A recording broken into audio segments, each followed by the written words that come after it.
جب انسان اوروں پہ تبصرے کرتا ہے، اوروں پہ تنقید کرتا ہے، اوروں کی غیبتیں کرتا ہے، اوروں کے عیوب کو اچھالتا ہے، کتنی دیر اس کا مزہ محسوس ہوتا ہے؟ جب انسان اوروں کے بارے میں اپنے تجزیے پیش کرتا ہے نا، اوروں کے بارے میں اپنی رائے قائم کرتا ہے، اوروں کے کیڑے اوروں کو نکال کے سناتا ہے تو بہت مزہ آتا ہے۔ فلاں ایسا ہے، فلاں ایسا ہے، فلاں ایسا ہے۔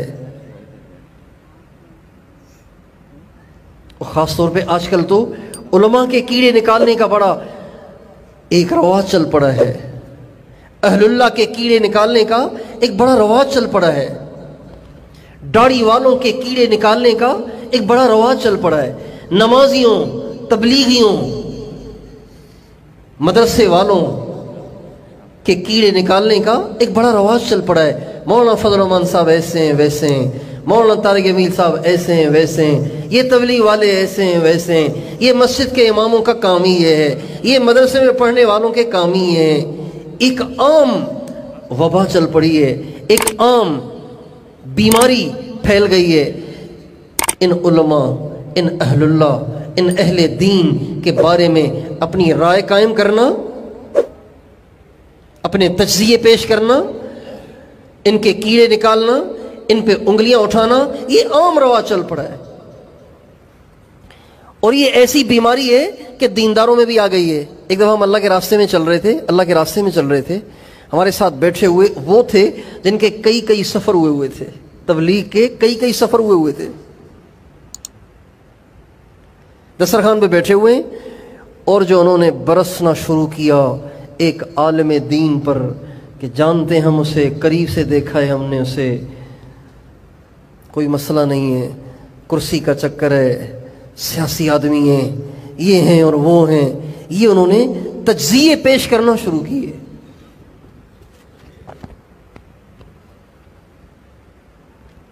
بولتے رہے، مجھے پیٹ میں مروڑ شروع ہو گیا کہ یہ سر پہ پگڑی ہے، اس کے چہرے پہ داڑھی ہے، کیا اس کو معلوم نہیں ہے کہ غیبت حرام ہے؟ غیبت زنا سے زیادہ بدتر گناہ ہے۔ غیبت کرنے والا اپنے بھائی کا گوشت کھانے والے کی طرح سے ہے۔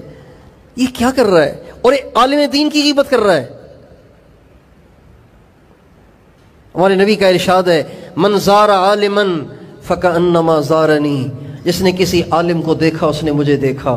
من صلی خلف عالم تقی فکأنما صلی خلف نبی، جس نے کسی متقی عالم کے پیچھے نماز پڑھی یوں سمجھو گویا میرے پیچھے نماز پڑھی، گویا نبی کے پیچھے نماز پڑھی، میرے نہیں، گویا کسی نبی کے پیچھے نماز پڑھی۔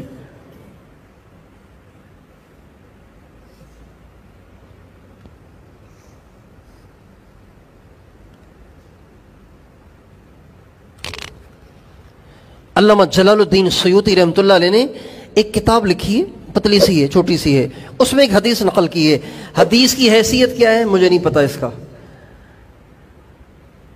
علامہ جلال الدین سیوطی کے نام سے وہ ہم نے کتاب پڑھی تھی آج سے کوئی 30 سال پہلے، تو اس میں جو حدیث میں نے پڑھی تھی مجھے اب تک یاد ہے، میں آپ کو سنا دیتا ہوں، باقی علماء سے تحقیق کریں کہ ضعیف ہے یا موضوع ہے یا صحیح ہے، یہ تو بڑے علماء بتائیں گے۔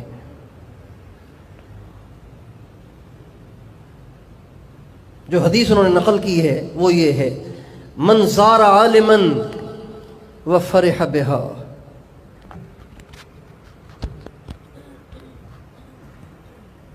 من زار عالما وفرح بہا،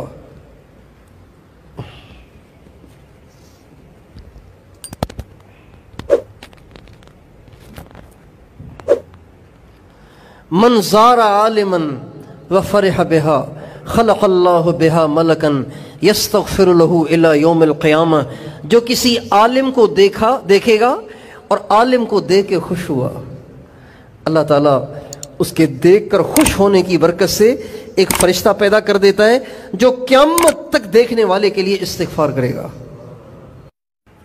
جب انسان اوروں کے کیڑے نکال رہا ہوتا ہے، اوروں پہ انگلی اٹھا رہا ہوتا ہے، اوروں کے عیوب کو اچھال رہا ہوتا ہے، اسے بہت مزہ آتا ہے، لیکن اس جرم کی لذت وہ کب تک محسوس کرتا ہے؟ جب تک کر رہا ہے محسوس کر رہا ہے، اس کے بعد کیا ہوا؟